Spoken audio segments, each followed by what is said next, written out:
Vamos orar então, pessoal, colocar diante do Senhor o tempo que nós vamos ter aqui, oportunidade de passarmos juntos esse tempo conhecendo mais do nosso Deus e da sua palavra.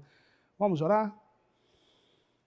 Santo Deus, nós louvamos ao Senhor, nós somos gratos a Ti, ó Pai, Filho, Espírito Santo, pelo Teu governo em nossas vidas, somos gratos pelo sacrifício de Jesus, sua morte, ressurreição, o evangelho que nos alcançou. Clamamos a Deus que o Senhor nos conceda um bom tempo de aula, um coração, uma mente apta a discernir coisas espirituais e a crescer na caminhada com o Senhor. Pedimos a Deus que assim o Senhor nos abençoe. Em nome de Jesus, amém, Pai. Muito bem, pessoal, o tema da nossa aula hoje é Cristologia. Então, na semana passada, nós começamos a estudar especificamente a pessoa e a obra de Deus. Naquele momento, estudamos a teontologia, a teologia própria, a pessoa de Deus como um todo, com foco especial no Pai. E agora nós passamos para o estudo do Filho, do Verbo de Deus, Jesus Cristo, o Senhor. Essa aula ela vai estar dividida em dois grandes blocos. O primeiro desses blocos diz respeito à pessoa do Filho. E aqui nós vamos estudar a divindade de Cristo e a humanidade de Cristo. E claro, à medida que você tem essas duas naturezas apresentadas na Escritura, de que forma e quais são as implicações que isso tem na pessoa de Jesus. E o segundo grande tópico da nossa aula de hoje é a obra do Filho, e aqui nós vamos explorar dois aspectos dessa obra. Em primeiro lugar, os ofícios de Cristo, o tríplice ofício de Cristo, e por fim, terminamos estudando sobre expiação, que pode ser aqui o momento mais complexo, talvez, da nossa aula, por isso toda a atenção é bastante importante. Começando, então, a pessoa do Filho, a sua divindade e a sua humanidade. É interessante, meus irmãos, que hoje em dia a dificuldade que as pessoas têm é com a divindade de Jesus. É comum você encontrar pessoas que não são cristãos, que são eventualmente até anticristãos, mas dizem, não, eu até acredito que teve um homem que viveu há 2000 anos atrás, que foi muito joia e tal, mas eu não acredito que ele era Deus. No entanto, no período inicial da história da igreja, tanto a divindade como a humanidade de Jesus foram alvo de constante ataque. E especialmente naquele mundo grego, acostumado com essa interação entre deuses e homens, em que o corpo era visto como algo ruim, era até mais palatável para os ouvidos deles verem o Messias como Deus, e muito estranho ver Messias como um Deus que, mesmo depois da ressurreição, tem carne, mesmo depois da ressurreição é humano. Seja naquele mundo, seja no mundo atual, o fato é que as Escrituras apresentam o Senhor Jesus como completamente, plenamente Deus, completamente, plenamente homem. Sua divindade e humanidade, então, primeiro aspecto, quando falamos de divindade, definimos que o homem, Jesus de Nazaré, é o Messias, que conforme as profecias é a encarnação do Verbo de Deus, o Filho, uma das pessoas da Santa Triunidade. Então veja, aquele indivíduo que nasceu na história, aquele ser humano, ele não era somente humano, ele era a encarnação do Verbo eterno, ele era a encarnação do Filho, a encarnação de uma das pessoas da Trindade. Ele era, ele é e ele sempre será. Um dos aspectos da divindade de Jesus é visto naquilo que pode ser definido como a sua pré-existência. O fato de que Jesus ele não nasceu na história e a partir de então passou a existir, mas sim que desde todos os tempos o Senhor Jesus já existia. João capítulo 1, versículos 1 a 3 nos diz que no princípio era aquele que é a palavra, o verbo, e ele estava com Deus e era Deus. Falamos um pouquinho sobre isso na semana passada. Ele estava com Deus no princípio. Todas as coisas foram feitas por intermédio dele. Sem ele, nada do que existe teria sido feito. Então veja, absolutamente todo o universo, tudo o que existe, decorre do fato de que o Senhor Jesus já existia, era pré-existente. E o próprio universo e a realidade decorrem da vida, da existência prévia do Senhor Jesus Cristo. Ainda no Evangelho de João, onde boa parte das afirmações sobre a divindade de Jesus estão presentes, o Senhor Jesus diz: respondeu Jesus, eu lhes afirmo que antes de Abraão nascer, eu sou. Então eles apanharam em pedras para apedrejá-lo, mas Jesus escondeu-se e saiu do templo. Eventualmente, você pode encontrar uma pessoa que diga: Jesus nunca disse que é Deus. E, de fato, Jesus nunca chegou para os discípulos e falou: pessoal, olha, eu sou o Deus, o Yahvé, de toda a história de vocês. No entanto, ainda que ele não tenha pronunciado uma frase propositiva desse jeito, como nós veremos aqui, o Senhor Jesus fez coisas que só Deus poderia fazer, aceitou coisas que só Deus poderia aceitar. Os seus discursos e o seu ministério foi entendido pelos seus opositores como uma atitude de se fazer igual a Deus e razão pela qual eles atentaram contra a vida de Cristo, que é exatamente o que acontece aqui. Quando Jesus olha e diz: antes de Abraão nascer, eu sou, em primeiro lugar, ele está se colocando superior a Abraão, o pai da fé, uma das figuras centrais no judaísmo. Em segundo lugar, a expressão eu sou evoca o nome santo de Deus. Quando eles ouvem isso, imediatamente eles pegam em pedras para matar Jesus. Por que eles fazem isso? Eles estão entendendo exatamente o que Jesus está falando. Eles estão ouvindo isso e estão dizendo: ele está blasfemando, ele está dizendo que é Deus, a gente precisa matar ele. As acusações a Jesus sobre a sua divindade são frequentes. Logo antes dessa passagem, no capítulo 5, versículo 18, João escreve: por isso os judeus cada vez mais queriam matá-lo, porque além de desrespeitar o sábado, também dizia que Deus era seu pai, fazendo-se igual a Deus. Chamar Deus de pai não é estranho ao judaísmo. No Antigo Testamento, você tem diversos textos em que Deus é chamado de pai. Não é a expressão mais ordinária, não é aquilo que é mais comum na espiritualidade judaica, no entanto, isso estava presente. Mas o que Jesus evocava era um tipo de filiação diferente. Ele não estava dizendo que ele era filho de Deus à medida que ele era um israelita que tinha Deus como seu criador e que tinha um relacionamento especial com Deus. Não, ele está dizendo que ele procedeu diretamente do Pai, que a vida do Pai é a vida dele. E ao ouvirem isso, eles queriam matá-lo. Um dos aspectos centrais da movimentação judaica contra Cristo é justamente as afirmações enfáticas de Jesus que enfatizam a sua divindade.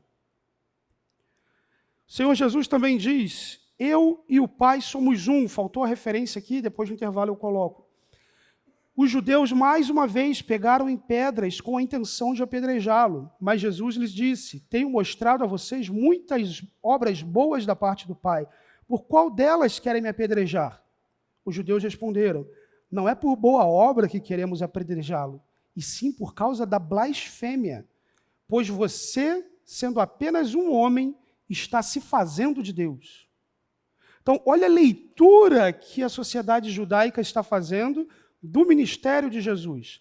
Aqueles indivíduos, mestres da lei, fariseus, escribas, eles estão olhando para o ministério de Jesus e dizendo: o que você está fazendo é coisa que só Deus pode fazer. Mas sabe o que Jesus faz? Ele não olha para isso e diz: puxa vida, desculpa, eu me equivoquei, realmente, eu fiz algo que só Deus podia fazer. Não. Jesus defende a sua autoridade, a sua prerrogativa divina de fazer aquilo que somente Deus pode fazer. Ele tem autoconsciência da sua divindade, fala com a autoridade de Deus. Em Mateus 13, 41, texto que enfatiza o juízo de Deus, a palavra de Deus diz: o Filho do Homem enviará os seus anjos, e eles tirarão do seu reino tudo o que faz tropeçar e todos os que praticam o mal. Então veja, Jesus diz que os anjos pertencem a ele e que o reino pertence a ele. Quem pode dizer isso e não ser blasfêmia? Somente o próprio Deus. Ele tem autoridade para julgar o mundo. Ainda em Mateus, nos versículos 31 a 42 do capítulo 25, o Senhor Jesus diz: quando o Filho do Homem vier na sua majestade, todos os anjos com ele, então se assentará no trono da sua glória. As nações serão reunidas e ele separará uns dos outros. Ele está no trono, e no trono ele exerce a prerrogativa divina de juiz, de separar ovelhas e bodes e estabelecer a reta justiça. Isso é uma prerrogativa absolutamente divina. Em Marcos, capítulo 2, versículo 28, nos é dito que Jesus tem autoridade sobre a lei. Ele é o Senhor da lei. Assim, o Filho do Homem é Senhor também do sábado. Haviam diversas controvérsias sobre o que Jesus fazia no sábado, como curar no sábado, ou quando os seus discípulos se alimentaram no sábado. E Jesus ensina: vocês entenderam errado a proposta do sábado. Eu, como criador do sábado, estou vivendo o sábado do jeito certo. A prerrogativa divina de ser Senhor sobre a lei. Meus irmãos, o mandamento sobre o sábado, ele foi escrito pela mão de Deus, lá na pedra, quando Moisés subiu aquele monte. Jesus está dizendo que ele é Senhor sobre isso. Isso é muito significativo. Quem vê o Pai, vê Jesus. João 14, 9 a 10 diz: quem vê a mim, vê o Pai. Como é que você diz, mostre-nos o Pai?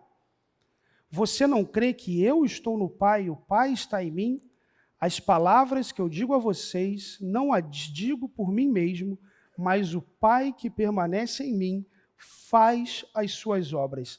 A imagem que Jesus apresenta é de uma união filial de tal dimensão que, ainda que pai e filho sejam pessoas distintas, como nós estudamos na doutrina da Trindade na semana passada, a comunhão entre eles é tão intensa que ver um é ver o outro. Ver o filho é ver o pai. Então, quando eles estão no discipulado com Jesus e perguntam: Jesus, nos mostra o Pai, Jesus está dizendo: você já está conhecendo. Eu estou mostrando o Pai para vocês. Quando vocês me veem, veem as minhas obras, se relacionam comigo, é com o Pai também, que permanece em mim, que vocês estão se relacionando. Algo muito significativo no ministério de Jesus é o seu poder de perdoar pecados. Naquela imagem dos paralíticos, daquela imagem do paralítico que o levam até ele com grande esforço. E quando alguém leva um paralítico naquela condição, qual é a expectativa daquela pessoa? Que ele seja curado e se levante daquele leito. Mas Jesus olha para aquele paralítico e diz: filho, os seus pecados estão perdoados. E aí o pessoal fica, talvez o paralítico ficou muito feliz, porque ele desfrutou de perdão e de paz com Deus que é superior a ser capaz de andar. No entanto, os escribas, as lideranças, pensavam em seu coração. Olha que interessante, Jesus sabia o que estava no coração deles. Isso é blasfêmia. Quem pode perdoar pecados a não ser um que é Deus? Sabe o que Jesus faz? Ele, conhecendo o que está no coração daquelas pessoas, uma prerrogativa também divina, sabendo que no coração deles eles estão dizendo que Jesus está blasfemando, se fazendo igual a Deus, ao invés de Jesus confrontar o que eles estão colocando, no sentido de esclarecer: não, gente, eu não estou me fazendo igual a Deus, Jesus reforça. Ele diz: olha, vocês estão pensando isso? O que é mais fácil para o Filho do Homem? Perdoar pecados ou curar esse paralítico? Então, para que vocês saibam que o Filho do Homem tem poder na terra para perdoar pecados, levante-se e ande. Uau! Ele reforça a prerrogativa da sua divindade, a sua autoridade, o seu poder. Em Lucas 9, 47, novamente, Jesus, sabendo o que se passava no coração deles, aquele desejo de ser exaltado, de ser orgulhoso, e Jesus coloca uma criança no meio, começa a ensinar sobre ela, sobre o reino. O fato é que ele sabe o que se passa no coração do homem, e é Deus quem conhece o coração do ser humano. Ele detém poder sobre a vida e sobre a morte. Jesus disse que ele é a ressurreição e a vida, que quem crê nele, quem crê em mim, ainda que morra, viverá. E todo que vive, crê em mim, não morrerá eternamente. Você crê nisso? Jesus pergunta. Jesus afirma, aquele que nele crê, aquele que está confiado no poder da sua morte e da sua ressurreição, não irá perecer eternamente, não vai morrer eternamente, um eufemismo para uma eternidade no inferno, mas sim que tem vida. Quem detém poder sobre a vida e sobre a morte? Quem tem poder de fazer perecer a alma no inferno ou de remover de lá e trazer para uma dimensão de paz e comunhão com o Senhor, senão o próprio Deus? Ele tem poder sobre a vida e sobre a morte. Hebreus capítulo 1, Hebreus como um todo, na verdade, mas já o capítulo 1, ele introduz de uma forma muito significativa a pessoa de Jesus. A palavra de Deus diz, ele nos falou pelo Filho, a quem constituiu herdeiro de todas as coisas e pelo qual também fez o universo. Jesus, como Filho de Deus, é o supremo herdeiro de absolutamente toda a realidade e tudo o que existe não existiria à parte de quem Jesus é. Os versículos seguintes de Hebreus nos dizem que ele é a expressão exata de Deus. O Filho, que é o resplendor da glória de Deus e a expressão exata do seu ser, sustentando todas as coisas pela sua palavra poderosa. Não grifei ali, mas esse sustentando tem em si algo muito significativo também. Então, em primeiro lugar, ele é o resplendor da glória de Deus. Meus irmãos, vai ler o Antigo Testamento. Vê o que Deus faz com quem quer usurpar sua glória. A gente vai ter uma aula sobre angelologia e satanologia, mas olha a experiência de Satanás de desejar ser igual a Deus. Olha a experiência do ser humano. Olha a experiência de Nabucodonosor. Olha tudo aquilo que o Antigo Testamento fala sobre pessoas que indevidamente usurparam um resplendor de glória que não lhe pertencia. Mas Hebreus diz que Jesus é o resplendor da glória de Deus, que a glória de Deus nele resplandece, é vista. João nos diz, nós vimos a sua glória como unigênito do Pai. Ele é glorioso, a glória de Deus está plenamente nele. E em primeiro lugar, ele não é consumido por isso, em segundo lugar, ele não é julgado por isso. Muito pelo contrário, é legítimo. E a glória é legítima, porque ele é o Verbo de Deus, parte, na verdade, expressão exata da triunidade de Deus, membro dessa Santa Trindade. Ele tem supremacia, Colossenses 1, 15 a 18 nos diz, ele é a imagem do Deus invisível, o primogênito de toda a criação. Pois nele foram criadas todas as coisas nos céus e na terra, as visíveis e as invisíveis, sejam tronos ou soberanias, poderes ou autoridades, todas as coisas foram criadas, por ele e para ele. Ele é antes de todas as coisas e nele tudo subsiste. Ele é a cabeça do corpo, que é a igreja, é o princípio e o primogênito dentre os mortos, para que em tudo tenha a supremacia. Então veja, em primeiro lugar, ele é a imagem do Deus invisível.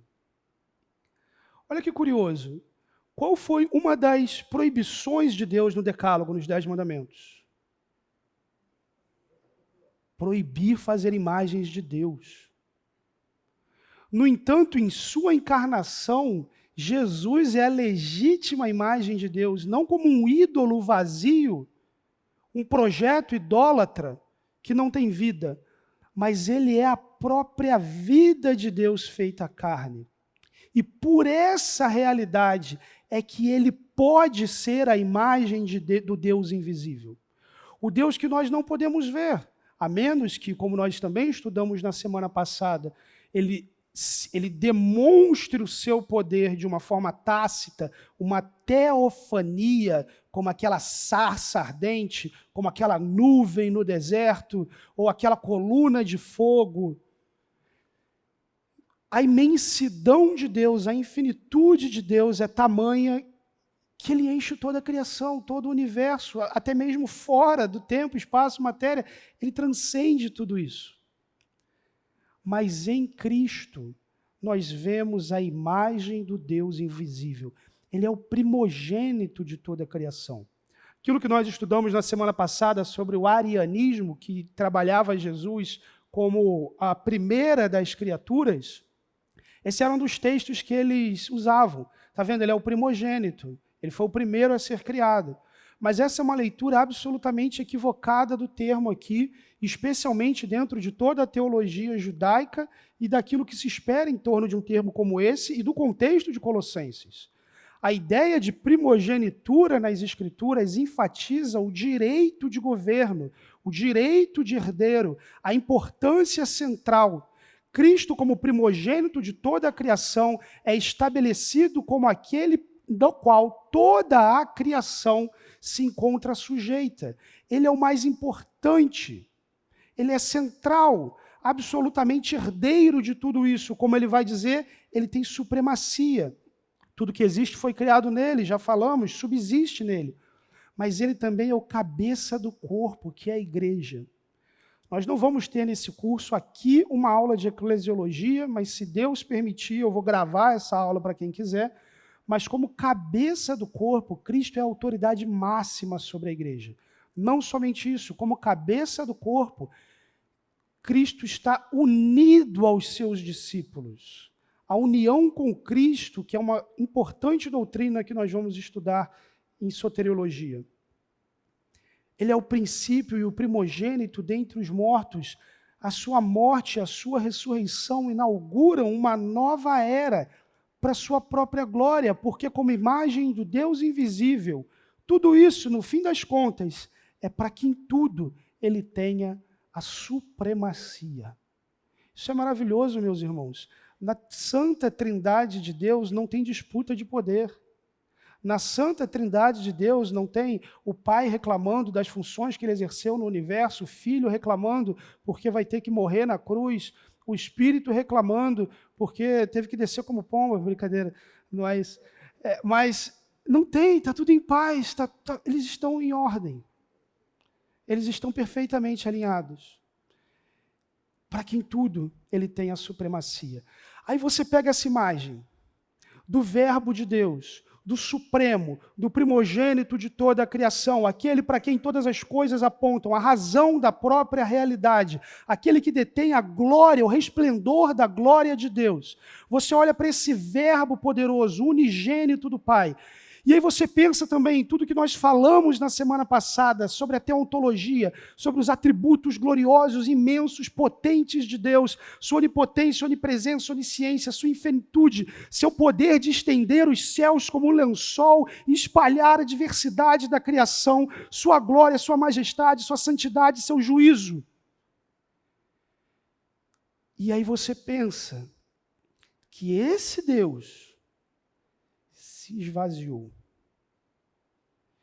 E se esvaziou. E se esvaziou. E se esvaziou em tamanha dimensão e humilhação para fazer essa majestade caber num óvulo fecundado no ventre de Maria. A imensidão e a dimensão do glorioso Deus, se movendo em amor pelas suas criaturas, se fazendo carne. A isso, a teologia, como expressão de Filipenses capítulo 2, denomina kenosis. A doutrina do esvaziamento do Filho na encarnação, de modo a receber em si a plena humanidade. Meus irmãos, nós nos impressionamos corretamente com a imensidão do sacrifício de Cristo naquela cruz. Mas a encarnação ela também deveria mover o nosso coração em adoração a Deus. Ele não precisava fazer isso. Ele não precisava se limitar ao tempo, ao espaço, da forma como ele fez. Ele não precisava passar pelo que ele passou. Ele fez isso voluntariamente. Filipenses capítulo 2, versículos 5 a 8, a palavra de Deus nos diz: tenham entre vocês o mesmo modo de pensar de Cristo Jesus, que mesmo existindo na forma de Deus, sendo Deus, não considerou ser igual a Deus algo que deveria ser retido a qualquer custo. Pelo contrário, ele se esvaziou, assumindo a forma de servo, tornando-se semelhante aos seres humanos e reconhecido em figura humana, ele se humilhou, tornando-se obediente até a morte e morte de cruz. A prerrogativa de Filipenses capítulo 2 não é que Jesus abriu mão da sua divindade, jamais. Ele é Deus, como nós vimos em seu ministério, ele exercendo prerrogativas divinas. Ele é Deus, ele não abriu mão da sua divindade. No entanto, ele se esvaziou assumindo a forma de servo. E ao se esvaziar assumindo a forma de servo, Jesus liberalmente decidiu não fazer uso de grande parte das suas prerrogativas divinas e usufruir das prerrogativas divinas a partir de um relacionamento com Deus, com o Pai, no poder do Espírito Santo. E ele o faz também como exemplo para os seus discípulos, de que devemos confiar no Pai e viver a vida no poder do Espírito Santo de Deus. Mas ele se esvaziou, ele se fez humano, ele foi reconhecido em figura humana e ele morreu.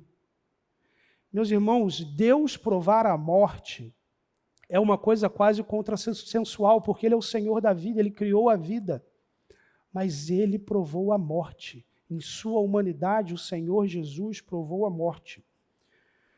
Quando falamos de humanidade, definimos que o Verbo eterno assumiu plenamente, fisicamente, a forma humana no ventre de Maria, nascendo, crescendo e morrendo nesse mundo, sendo tentado e sofrendo, além de ter experimentado a obediência e dependência do Pai.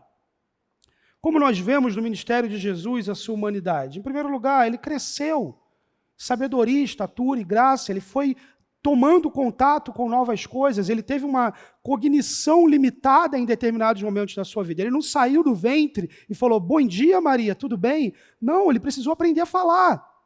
Ele gatinhou, ele começou a andar. Ele não tinha, o Deus onipotente não tinha estrutura óssea para correr. Ele precisou correr, pular as fases todas. Ele teve fome, ele precisou se alimentar. Ele teve sede. Ele se cansou nas suas muitas jornadas e viagens. Ele sofreu, e sofreu de muitas formas. Isaías 53 diz que o Messias seria um homem de dores. Não está aqui, mas ele trabalhou e trabalhou pesado, era carpinteiro. Ele morreu, como já falamos um pouco. Ele expressava muitos sentimentos característicos da experiência humana, ele amava os seus amigos, teve compaixão das pessoas, ficou triste, alegre, irou-se, se angustiou no coração, sentiu desamparo. Em sua encarnação, eventualmente, provou de limitação no conhecimento, como quando o Senhor Jesus diz a respeito dessas coisas, o Filho do Homem não sabe, quem sabe é o Pai. É o Pai que sabe.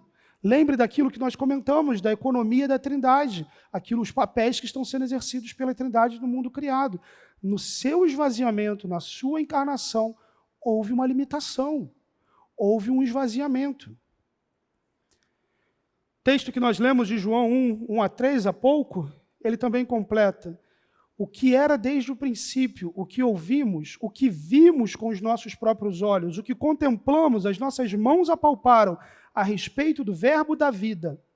E a vida se manifestou, e nós a vimos, e delas damos testemunho, e anunciamos a vocês a vida eterna, que estava com o Pai e nos foi manifestada. O que vimos e ouvimos, anunciamos também a vocês, para que também vocês tenham comunhão conosco. Ora, a nossa comunhão é com o Pai e com o seu Filho Jesus Cristo. Olha o quanto que João está falando. A gente viu, a gente sentiu, a gente tocou, a gente ouviu. Olha, a gente viu, a gente tocou, a gente ouviu. Por quê? Porque é uma mentalidade, um mundo helênico que odeia a carne, que anseia por aquela mentalidade platônica em que a carne é má e o espírito é bom, e o espírito precisa se libertar da carne. Mas a lógica da fé cristã é o contrário. O Deus Santo se fez carne. E Jesus está dizendo, esse Deus, essa glória, essa vida, eu vi, eu toquei, eu posso dizer, era carne. E algumas heresias que surgiram nos primeiros séculos giravam justamente em torno disso. Não era carne, era um espírito. Parecia que era, mas não era. Era uma coisa diferente. Você tinha vários pensamentos que surgiram assim. Então a ideia de João é deixar claro, a vida, o verbo, aquele que estava desde o princípio com o Pai, ele se fez carne. Então a Bíblia constata duas realidades. Em primeiro lugar, ele se fez carne. Ele é ser humano. Ele tem todas as características que um ser humano tem. Mas em segundo lugar, ele é Deus. E mesmo em sua encarnação, no seu esvaziamento, ele não deixou de ser Deus. Ele tem a natureza divina o acompanhando. Então, como que funciona isso na prática? Como que se pode dizer que Jesus era Deus ou que Jesus era homem? Que ele era completamente Deus e que ele era completamente humano? A isso, meus irmãos, na teologia se denominou união hipostática. O termo é uma junção de duas palavras, hipo e estasis. E hipostasis traz em si a ideia de substância, já no contexto, não na etimologia. A ideia é que, quando você fala de união hipostática, você está trabalhando a união das naturezas.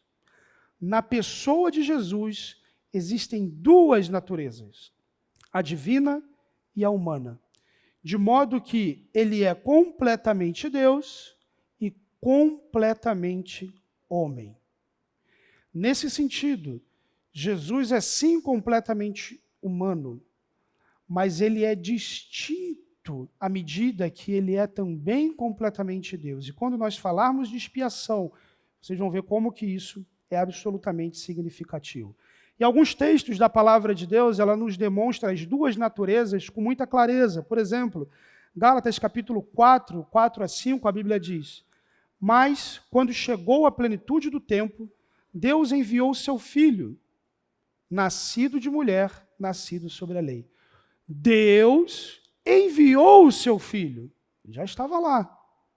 Segunda pessoa da Trindade, é Deus. Mas esse Deus nasceu de uma mulher, nasceu sobre a lei. Para quê? Para resgatar os que estavam debaixo da lei, né, sobre a lei, a fim de que recebêssemos a adoção como filhos.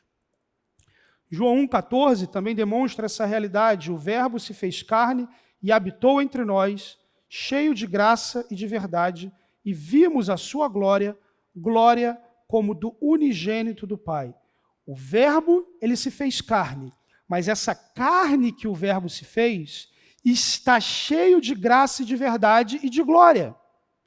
O fato de ter se feito carne não o esvaziou de graça, verdade e glória, mas o manteve absolutamente nessa condição. Meus irmãos, eu não ouvi sinal. Vocês ouviram? Ah, tá. Então, é esses problemas aí de horários que eu estou vendo. Que bom. Fica melhor que não precisa cortar o meio do assunto aqui, embora eu tenha acabado de fazer isso. Vamos tentar ilustrar isso aqui. O que seria, então, essa união hipostática? Em primeiro lugar, você tem a natureza divina, o Verbo de Deus. O Verbo de Deus se fez carne, que é essa natureza humana, composta de corpo e alma, de um aspecto material e de um aspecto imaterial, como posteriormente nós vamos estudar em antropologia. Perceba, meus irmãos, que eu intencionalmente deixei nessa união hipostática os triângulos separados, porque a ideia não é que se tornou uma coisa diferente, ou que uma engoliu a outra, ou coisa assim. Não. Efetivamente, em Cristo haviam as duas naturezas, a divina e a humana. Assim como o arianismo, que negava a divindade de Jesus, houveram muitas tentativas de negar a sua humanidade ou entender a sua divindade de uma forma estranha às Escrituras. Isso acompanhou a discussão na igreja ao longo de quase 5 séculos, até que no último dos concílios ecumênicos reconhecidos pelos protestantes, nós normalmente reconhecemos os 4 primeiros, se é definido com clareza a tradição apostólica, aquilo que desde então era dito pelos sucessores e discípulos dos apóstolos. Isso fechou no Concílio de Calcedônia, em 451 d.C. Quero ler o texto com vocês e ter algumas reações aqui. O texto diz: nós, portanto, seguindo os santos padres, ensinamos sem discrepância a confessar a um só e mesmo Filho e Senhor nosso Jesus Cristo, o mesmo perfeito na divindade, perfeito na humanidade, Deus verdadeiro e homem verdadeiro, composto de alma racional e corpo, consubstancial ao Pai, segundo a divindade, e consubstancial a nós, segundo a humanidade. Em tudo semelhante a nós, exceto no pecado, gerado do Pai, segundo a divindade, antes dos séculos, e por nós e pela nossa salvação, gerado de Maria Virgem, Mãe de Deus, segundo a humanidade, nos últimos tempos, o único e mesmo Cristo, Filho Senhor unigênito, que se deve reconhecer em duas naturezas, sem confusão, sem mutação, sem divisão, sem separação. Então perceba, em Cristo as duas naturezas estão unidas, elas não estão disputando esse espaço, elas não foram encapsuladas, engolidas uma pela outra, mas as duas naturezas estão unidas na pessoa de Jesus Cristo. Perceba como a definição do credo do concílio apresenta que ele é homem, que ele é Deus. Alguns termos aqui que, talvez pela influência do catolicismo no Brasil, a gente fique um pouco incomodado, mas eles são até importantes na teologia. Então, por exemplo, quando o credo enfatiza gerado de Maria Virgem, a gente pensa, nossa, Virgem Maria, ai minha Nossa Senhora, se assusta, né? Brincadeira. Mas efetivamente, você olha Lutero, os reformadores, eles usam com frequência esse termo, por quê? Porque isso apresenta um compromisso, não com a virgindade perpétua de Maria, mas com o nascimento virginal de Jesus, que é algo muito importante também na cristologia. Então, confessar Maria Virgem é confessar o nascimento virginal de Jesus. O segundo termo também que o pessoal fala, ai minha Nossa Senhora, é Mãe de Deus. Não, como que é Mãe de Deus? Só que por trás disso também tem uma discussão teológica. Mãe de Deus é Theotokos. Haviam outros 2 grupos que diziam, não, Cristo é Anthropotokos. Ele é só o filho do homem. De modo que o que nasceu de Maria foi um homem, um ser humano. Outros vão dizer, não, é Christotokos, quem nasceu de Maria foi o Messias, foi Cristo. E o que essas pessoas vão identificar? Não, o que nasceu de Maria foi Theotokos, foi Deus, ele era Deus. Então, afirmar Maria, Mãe de Deus, no aspecto da teologia histórica, não é um título que, embora os católicos acabem fazendo isso, para dar glória a Maria. É um título para enfatizar a divindade daquele que vem do seu ventre. Essa é a ideia aqui por trás. Vamos para o intervalo então, gente? Em seguida a gente fala sobre impecabilidade. Para quem está me ouvindo, não está conversando, pergunta aqui, Cristo pecou? Quem seria capaz de responder isso aqui? Já vi alguns nãos. Ok, então podemos entender que Cristo não pecou de modo geral, esse vai ser um consenso, poucas pessoas vão, embora existam, inclusive teólogos que vão afirmar que Cristo efetivamente pecou. Mas uma segunda pergunta que talvez provoque uma reflexão um pouco maior, Cristo poderia pecar? E aí? Cristo poderia pecar?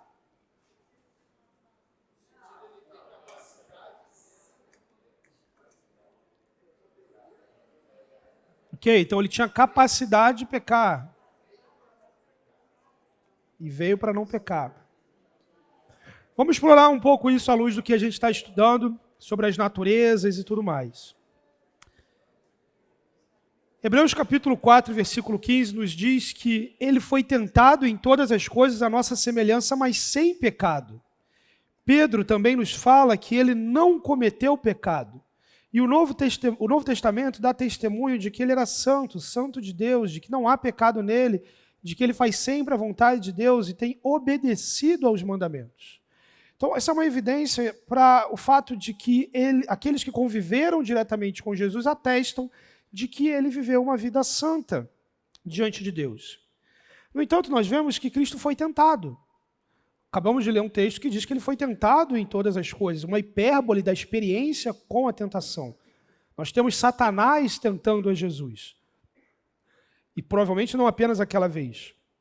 No entanto, a tentação de Jesus, ela acontece a partir de uma perspectiva diferente da nossa. A tentação que nós temos como seres humanos, ela é endógena, de dentro para fora. Então, Mateus 15, 19 nos diz que é do coração que procedem os maus pensamentos, a cobiça, enfim, tudo os adultérios, tudo de ruim. Então, aquilo que está no nosso coração nos move em direção ao pecado. No entanto, Cristo veio a esse mundo sem uma natureza caída. Diferentemente de nós que nascemos numa condição como essa, Cristo não nasceu nessa condição. De modo que as tentações de Jesus, elas eram exógenas, de fora para dentro. Então perceba que na tentação no deserto, Satanás, ele o tempo inteiro coloca Jesus diante de determinadas situações. Então quando nós falamos de fora para gente, de fora para dentro, é aquilo que diz respeito a Satanás, e Satanás enquanto príncipe desse mundo, Deus desse século, o sistema mundano do qual ele pode recorrer para atuar da forma como lhe convém. Então, as tentações de Cristo, elas tinham uma natureza diferente. Impecabilidade, que é essa palavra que vocês estão vendo ali em cima, implica em dizer que, em primeiro lugar, o pecado não é parte da essência humana. Deus não nos criou pecadores. Jesus não encarnou como pecador, mas como o segundo Adão, o representante da humanidade em plenas condições de obedecer, sem uma inclinação interna para o pecado e com o poder impossibilitador da natureza divina. Esse é o aspecto para considerarmos aqui com mais cuidado agora. O que a Bíblia diz sobre Deus? Que Deus não peca, que Deus não pode pecar. Inclusive, a Bíblia diz que Deus não pode ser tentado. E Jesus era Deus. E Jesus tinha natureza divina. O que implica dizer que a natureza divina ela não pode ser tentada, a natureza divina ela não pode cair, a natureza divina é impecável. A natureza humana é tentável. Na união hipostática, as tentações de Cristo são absolutamente reais. A dificuldade de obedecer, a necessidade de recorrer ao poder de Deus, de depender do Espírito, de estar em comunhão com o Pai, são absolutamente reais, de modo que Ele pode se compadecer de cada um de nós. No entanto, como Deus, Cristo é, e era, e sempre vai ser impecável. Não somente não pecou, mas enquanto Deus não poderia pecar. Segunda parte, pessoal, do nosso curso. Cheguei no tempo que eu queria, em meia hora, então vamos conseguir caminhar. Pois não? Certamente não. Ou, na verdade, certamente não. Vamos colocar da seguinte forma. Primeiro, a gente vai ter uma aula sobre satanologia e a gente vai explorar com maior tempo o papel de Satanás em tudo isso. Ele é tentador, desde o princípio. Então, tentar é a expressão da rebelião dele. Tentar o Filho encarnado é tentador para ele. Entende? Ele não ia ter essa chance duas vezes. Depois, ele cumpre um papel dentro do plano de Deus ao tentar o Messias. Porque essa tentação, especialmente aquela que nós temos registrada, ela não é à toa. Todos aqueles elementos é um retrospecto das falhas de Israel. O Messias, como representante de Israel, vence aquilo que Israel não venceu. Então, ele tem um papel no plano da redenção naquilo. É muito provável que, como Deus, Satanás sabendo quem é Deus, ele soubesse e tremia. Mas ele é rebelde. E ele faz porque de algum jeito ele acha que vai dar certo. Da mesma forma que ele sabia, de certa forma, que quando ele começou essa brincadeira ele não tinha como vencer. Mas ele foi mesmo assim. Da mesma forma que ele sabe, ele conhece as Escrituras, de que o fim dele está declarado. Mas ainda assim ele se move em prol de tentar destruir o Senhor e a sua obra. Então não é tanto uma questão de saber ou não saber. Pode ser que ele saiba? Sim, então deixa eu corrigir o que eu falei. Eu respondi um certamente. Não seria certamente. Pode ser que ele saiba? Pode ser que ele saiba porque ele conhece a Bíblia muito mais que a gente. Tá? Então pode ser que ele saiba. Mas independentemente disso, ele cumpre um papel no plano da redenção, ele é tentador desde o princípio, ele quis fazer isso, ele aproveita a oportunidade, ele é um miserável. Esse é o diabo, esse é Satanás. Então é mais ou menos por aí que a coisa vai. Ok? Mas excelente pergunta. Sabe? Vamos falar da obra do Filho então, pessoal. Em primeiro lugar, o tríplice ofício de Cristo e a seguir a obra da expiação. Quando falamos de tríplice ofício, historicamente isso tem sido identificado na revelação bíblica como 3 aspectos centrais do ministério do Filho, como rei, profeta e sacerdote. Como rei, Cristo é o herdeiro do trono de Davi. Era prometido que o Messias seria um herdeiro de Davi, que teria os direitos, a prerrogativa do trono. Mas não somente do trono de Davi, que é um tipo do trono eterno. Ele tem o direito, as prerrogativas sobre esse trono eterno. E é isso que Hebreus 1:8 nos diz, que Cristo é Deus e ele se assenta no trono eterno. Então, o trono divino e o trono humano, ele tem o direito sobre os dois.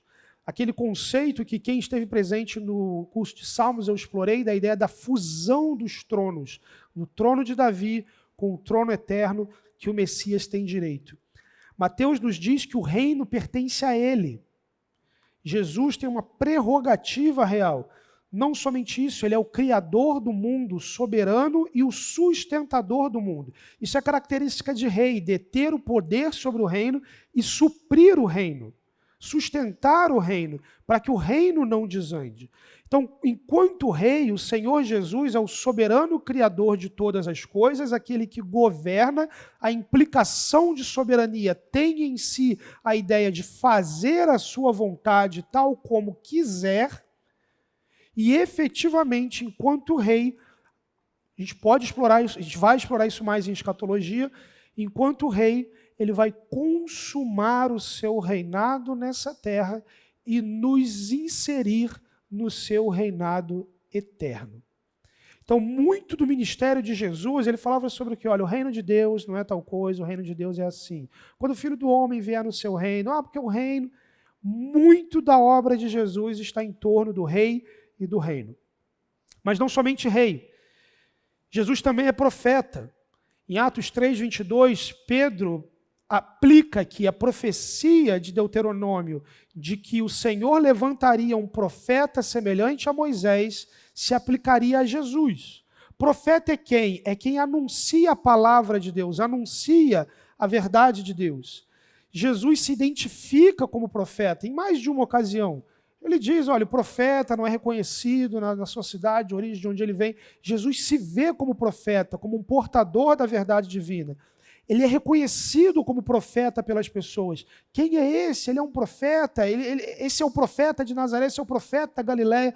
As pessoas reconhecem a Jesus como um profeta. Mas ele tem um aspecto diferente dos profetas do Antigo Testamento. E lembrem, pessoal, que já estava vários séculos sem profetas. Ele é um profeta que não recebeu uma mensagem do céu. Ele é o profeta que veio do céu. Ele não é um profeta que teve uma visão do Pai. Ele é o profeta que veio do Pai. Como nós vemos em Hebreus 1:3, ao profetizar ele revela, mas ele é a revelação.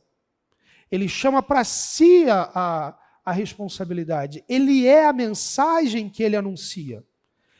Uma coisa que nós normalmente não percebemos é que na profecia de Jesus ele nunca diz assim diz o Senhor. Olha, assim diz o Senhor, em 3 dias eu vou destruir. Não, ele diz, olha, vai ser assim, vai acontecer de tal jeito. É isso aqui que vai acontecer, é isso que você está pensando. Ele não diz assim diz o Senhor, porque é o Senhor quem está dizendo. Então ele não só é o profeta enviado de Deus, ele é o Deus feito carne em Jesus, anunciando a si mesmo, porque esse é o Evangelho. Não somente profeta, mas ele também é sacerdote. Cristo está em intercessão por seus discípulos. Hebreus 7:25 nos diz que ele está vivendo sempre para isso. A doutrina da intercessão de Cristo é tão pouco explorada, mas o fato é que ela está diretamente relacionada à expiação. Ele morreu por nós e ele intercede continuamente por nós, mantendo vivas todas as realidades conquistadas naquela cruz. Ele é o sumo sacerdote compassivo que garante acesso ao trono da graça. O sacerdote, meus irmãos, era aquele que mediava o povo com Deus, que apresentava o sacrifício de forma simbólica, levando os pecados do povo. Ele é o único mediador entre Deus e os homens. E Hebreus 9:5 novamente diz que ele não só era o sacerdote, mas ele era o sacrifício. Hebreus 9 nos coloca que o sacerdote entrava várias e várias vezes para oferecer sacrifício e aquilo não resolvia. Mas o Filho de Deus, o nosso sacerdote, ele entrou no santuário uma vez por todas. E ele entrou naquele santuário sem um sacrifício na mão. Ele era o sacrifício. E ele ofereceu o sacrifício definitivo. No seu dever sacerdotal, no seu papel sacerdotal, ele vive sempre para interceder por nós. Cristo, então, é rei, profeta e sacerdote, e isso tangencia tanto os aspectos do seu ministério terreno, como também do seu atual ministério celestial. E esses ofícios, meus irmãos, eles acontecem em seu ministério sempre com uma grande sombra pairando sobre isso, que é a sombra daquele momento fatídico da sua morte naquela cruz, aquilo que as Escrituras denominam como expiação. O ato de Deus expiar a culpa dos que creem, derramando a sua ira sobre o Filho, o Cordeiro, na cruz do Calvário. A história humana foi preparada desde Gênesis, quando os seres humanos tentam cobrir a sua nudez com folhas de figueira e o Senhor as faz através da morte de um animal, os substituindo. E o Antigo Testamento inteiro perpassa uma história de substituição. Esse vai morrer por você, esse vai morrer por você, esse vai morrer por você. De modo que já milhares de anos depois, em Colossenses 2,17, Paulo diz, esses rituais são apenas sombra do que haveria de vir. A realidade, todavia, encontra-se em Cristo. Então, aquele templo, aquele tabernáculo, aquele sacerdócio, aquele sistema sacrificial, aquela aliança, tudo aquilo apontava e direcionava aquele momento de Cristo. Ele é o Cordeiro de Deus que tira o pecado do mundo. Ele é aquele que substitui de forma eficaz, plena, completa. Mas isso levanta duas questões. Em primeiro lugar, por que Cristo morreu? E em segundo lugar, por quem Cristo morreu? A primeira é relativamente mais simples. 1 Pedro 2,24 nos diz que, carregando Ele mesmo em seu corpo sobre o madeiro, a cruz, os nossos pecados, para que nós, mortos para os pecados, vivamos para a justiça.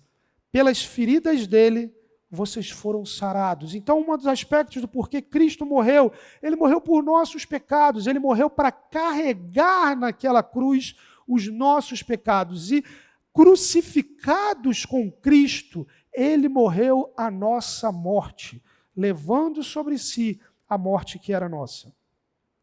1 Pedro 3,18, Ele padeceu uma única vez pelos pecados, o justo pelos injustos. Então, o segundo aspecto, ele nos substituiu penalmente.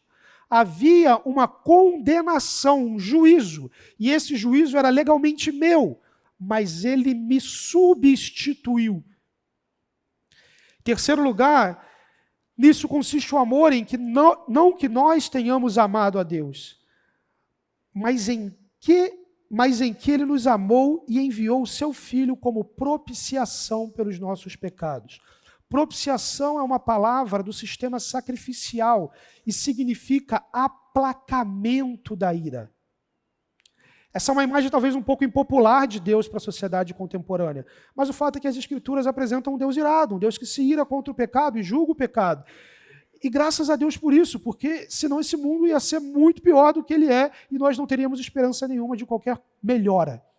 Mas o fato é que essa ira escatológica e final de Deus, que implicaria numa eternidade separada com Ele, foi aplacada naquela cruz. Aquela ira que vinha com força total na sua direção, foi recebida por Cristo na cruz. E para você chegou paz, não chegou ira. Foi isso que a expiação fez. Naquela cruz, então, à luz do que a gente falou, de quem Deus está nos salvando?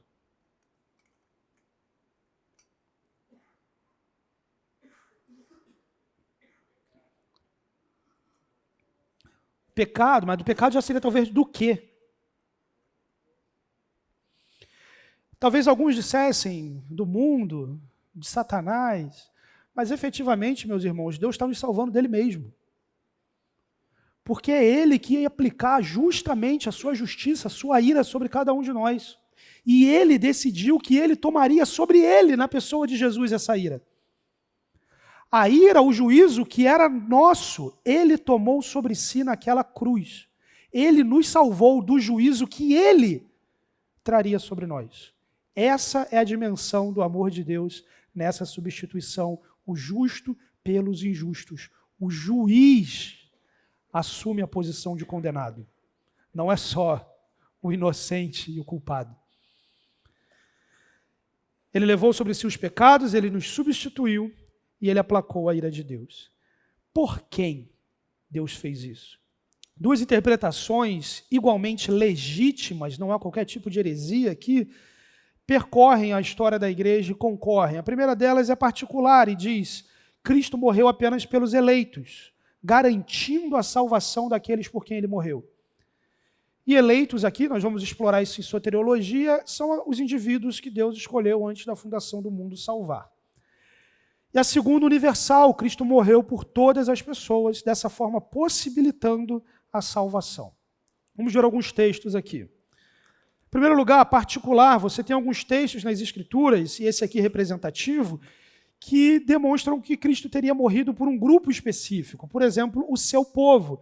Ele salvará o seu povo dos pecados deles. João nos mostra, João 10 tem muito disso, de que o bom pastor dá a vida pelas ovelhas. E mais para frente, as ovelhas são aqueles que creem. Então, Jesus dá a vida por aqueles que creem, à luz nessa construção. Atos 20 e 28 nos mostra que a expiação seria pela igreja. A igreja de Deus, a qual ele comprou com o seu próprio sangue. Então, essa transação que aconteceu na cruz teria sido pela igreja de Deus. Eventualmente, a Escritura utiliza o termo muitos. Ele veio para dar a sua vida em resgate por muitos. Uma outra construção bastante interessante é a relação entre intercessão e expiação, que eu comentei aqui. Em João 17, Jesus está intercedendo pelos discípulos.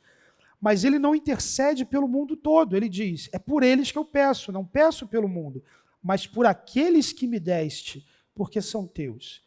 E aí isso gera a pergunta: se Jesus não intercede por todos, mas apenas pelos eleitos, e a intercessão está relacionada à expiação, por que ele morreu por todos se ele só intercede por alguns? Basicamente, esse é o argumento. Então, alguns aspectos lógicos. Em primeiro lugar, o decreto de eleger alguns e rejeitar outros implica na não necessidade de uma expiação universal. Ou seja, uma vez que Deus se moveu no decreto da eleição de salvar determinadas pessoas dentro do grupo de todo mundo que estava indo para o inferno, justamente, então isso não exigiria a necessidade de uma morte universal. Em segundo lugar, se Cristo pagou o preço do pecado de alguém e ainda assim ela é condenada, então isso foi pago 2 vezes.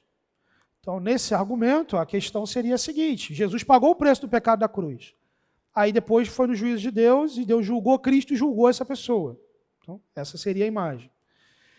Por fim, o sacrifício de Cristo teria sido falho, visto que muitos por quem ele morreu não seriam salvos. Então, Cristo levou sobre si na cruz o pecado de uma série de pessoas, sofreu por uma série de pessoas e que absolutamente não se beneficiaram em nada dessa expiação.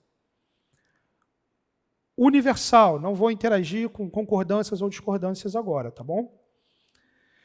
Em primeiro lugar, pelo mundo. As Escrituras demonstram que, por exemplo, em João 1,29, eis o Cordeiro de Deus que tira o pecado do mundo. João 3,16 nos diz, texto bastante conhecido, que Deus amou o mundo. E esse amor de Deus pelo mundo fez dar o seu Filho unigênito. 2 Coríntios 5, 14 a 15 nos diz, na verdade, por todos, não somente pelo mundo, mas por todos. 2 Coríntios 5, 14 a 15, nisso reconhecemos, um morreu por todos, logo todos morreram. E ele morreu por todos, para que os que vivem não vivam mais para si mesmos, mas por aqueles que por ele morreu e ressuscitou. Então a Bíblia utiliza a linguagem mundo, a Bíblia utiliza a linguagem todos. Terceiro, você tem uma relação de imputação. Romanos 5,18 nos diz que assim como veio uma só ofensa, e com isso o juízo sobre todos os seres humanos, e aí todos os seres humanos a gente tem certeza que são todos os seres humanos, porque não tem ser humano que não é pecador. Também por um só ato de justiça, a morte e a ressurreição de Jesus, veio a graça sobre todos, para a justificação que dá vida. Então, a extensão da graça seria a mesma extensão do juízo. Propiciação, 1 João 2,2, ele é a propiciação pelos nossos pecados, então os eleitos estariam representados aqui. E não somente pelos nossos próprios, mas também pelos do mundo inteiro. Então você teria 2 grupos aqui, os que creem os nossos pecados e o mundo inteiro. Condenação, Hebreus 10, 29. Imaginem quanto mais severo deve ser o castigo daquele que pisou o Filho de Deus, profanou o sangue da aliança com o qual foi santificado e insultou o Espírito da graça. Então a Bíblia demonstra que pessoas por quem Cristo morreu, ou seja, que foi disposto santificação pelo sangue da aliança, que essas pessoas estão em risco de condenação. Eleitos não são condenados. 2 Pedro 2,1, nessa mesma linha, diz: assim como surgiram falsos profetas no meio do povo, também haverá falsos mestres entre vocês. Eles introduzirão heresias destruidoras, chegando a renegar o soberano Senhor que os resgatou, trazendo sobre si mesmo repentina destruição. Então, o texto de 2 Pedro demonstra que os falsos mestres, gente que não é crente, gente que está bagunçando a igreja de Cristo, renegam o Senhor que os resgatou. Então, aparentemente, os falsos mestres estariam incluídos na expiação. Aspectos lógicos, então. A extensão da expiação, segundo Adão, é a mesma extensão da condenação. O amor de Deus possibilitou e chamou a responsabilidade a todos os indivíduos. O sacrifício de Jesus tem sucesso ao garantir a salvação dos eleitos e enfatizar a condenação dos réprobos. Alguns comentários aqui sobre os 2 pontos que eu coloquei. Coloquei alguns textos, não são todos, tá? Segundo, tanto para um lado como o outro, ovelha, muitos, povo, tudo isso precisa ser qualificado pelo contexto. Do mesmo lado aqui, mundo, todos, nem sempre mundo é todo mundo, nem sempre todos é todo mundo. Eventualmente, se aparece um todos, é judeus e gentios. Eventualmente, povo é igreja, eventualmente, povo é Israel. Eventualmente, mundo é o mundo gentílico, eventualmente, mundo é o sistema satânico caído, eventualmente, mundo é todo mundo. Então, não é só pegar um texto que diz mundo, ou um texto que diz muitos, e brigar em cima disso. Não, tem outras questões que precisam ser consideradas. Mas o fato é que as Escrituras demonstram que há um aspecto particular na expiação que Deus fez em Cristo e que há um aspecto universal na expiação que Deus fez em Cristo. Há textos que é praticamente impossível você extrair uma leitura que não implique numa expiação limitada. E há textos que seria desonestidade com a exegese você extrair algo diferente que não seja uma morte de Cristo por todos. E aqui todos no sentido todo mundo. É possível conciliar algo assim? Em primeiro lugar, gente, como eu falei no começo, a gente não está falando de heresia, nada do tipo. O pessoal entende que é de um jeito, de outro, não é por isso que se briga, não é por isso que se mata ou morre. Tudo gente que está caminhando com Cristo e quer obedecer a Deus. No entanto, eu acredito que sim, e quando eu falo eu acredito, eu não estou falando eu tive um eureka, uma ideia super legal, não. A linha interpretativa, a tradição que eu sigo, a compreensão que eu tenho das Escrituras, histórica e exegética, me leva a pensar que sim. Por falta de termo melhor e mais claro, eu vou chamar aqui de expiação limitada e ilimitada. 1 Timóteo capítulo 4, versículos 10 nos diz: se trabalhamos e lutamos, é porque temos colocado a nossa esperança no Deus vivo, o Salvador de todos os homens, especialmente dos que creem. 1 Timóteo apresenta a seguinte realidade aqui. Ele é o Salvador de todos os homens, não tem como fugir disso, ele é o Salvador de todos os homens. Mas o texto diz que ele vai salvar de um modo especial aqueles que creem. Isso significa, então, que, eventualmente, o fato de Cristo morrer por todas as pessoas não implica que todas as pessoas seriam salvas. Ele é o Salvador de todos, mas ele salva de um modo especial aqueles que creem. Expiação seria, então, feita em favor de todos e suficiente para todos. No entanto, é eficaz apenas para os eleitos. O que isso significa dizer? Que naquela cruz, como segundo Adão, Cristo tomou sobre si a ira completa de toda a condenação de Adão. Isso é Romanos 5. Tudo aquilo de toda a história, toda a injustiça que procede do primeiro Adão, ele tomou sobre ele. De modo que ele dispensou graça suficiente, justiça suficiente para todos aqueles que creem nele. A injustiça de Adão é recebida pela comunhão dos indivíduos com Adão. Em primeiro lugar, como representante federal da humanidade. Em segundo lugar, como descendentes diretos. E do lado de cá, a recepção da justiça de Cristo se dá na nossa união com Ele, à medida que recebemos os benefícios dessa expiação. Justiça, paz, alegria, reconciliação com Deus.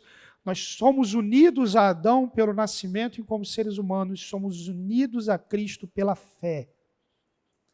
Então, em sua morte, ele expiou a culpa na dimensão da transgressão de Adão. Romanos 5, leiam em casa depois.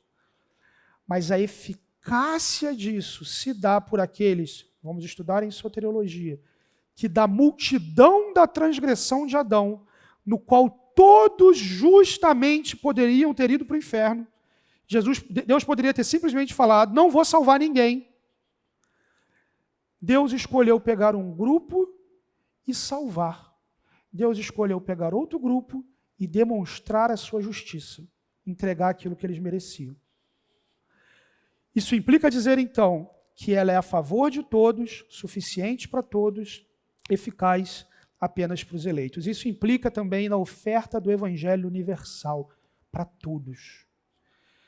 Essa frase que eu falei, suficiente, mas eficaz, tem muito mais gente, tá, gente? Mas o primeiro rastreamento para essa frase é em Próspero de Aquitânia, que foi discípulo direto de Agostinho. Em seguida você tem o escolastista medieval Pedro Lombardo, John Cameron, já no contexto da Reforma Protestante, e um indivíduo que vai acabar levando o nome com mais propriedade do sistema, Moisés Almiró, aquilo que vai ser chamado de calvinismo amiraldiano, ou moderado. E a crítica de Almiró, pessoal, se dá justamente porque o Sínodo de Dort, que eu não vou falar agora, ele define expiação limitada, mas, eventualmente, ainda há uma grande discussão do quanto Calvino realmente cria nisso.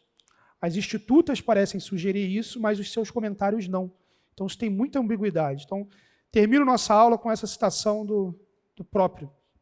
No que concerne aos homens, admito a força desse argumento, pois é a vontade de Deus que busquemos a salvação de todos os homens, sem exceção, porque Cristo sofreu pelos pecados do mundo inteiro.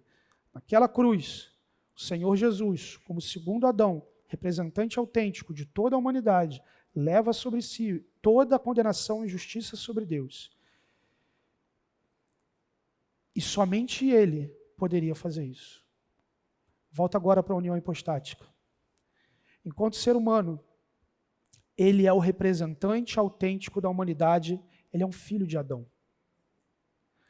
Mas se um filho de Adão fosse para aquela cruz, por mais justo que fosse, seria insuficiente. Porque a ira, a justiça de Deus é infinita. Mas aquele homem que foi naquela cruz, ele era infinitamente santo. E por ser infinitamente santo, ele pôde suprir uma ofensa infinita. Quando nós pecamos contra Deus, a nossa ofensa era infinita. Precisou uma justiça infinita, uma santidade infinita, por uma troca legítima. Está claro isso? Meus irmãos, nem o inferno é capaz de aplacar a justiça de Deus. Senão ele tinha duração. Por isso que ele é eterno. Nem o inferno pode aplacar a ira de Deus. Só a justiça de Cristo naquela cruz. Só Deus feito homem como prerrogativa humana de representação, prerrogativa divina de satisfação infinita. Ele fez isso por todos. Deus, ao seu tempo, aplicará essa justiça em todos os que creem.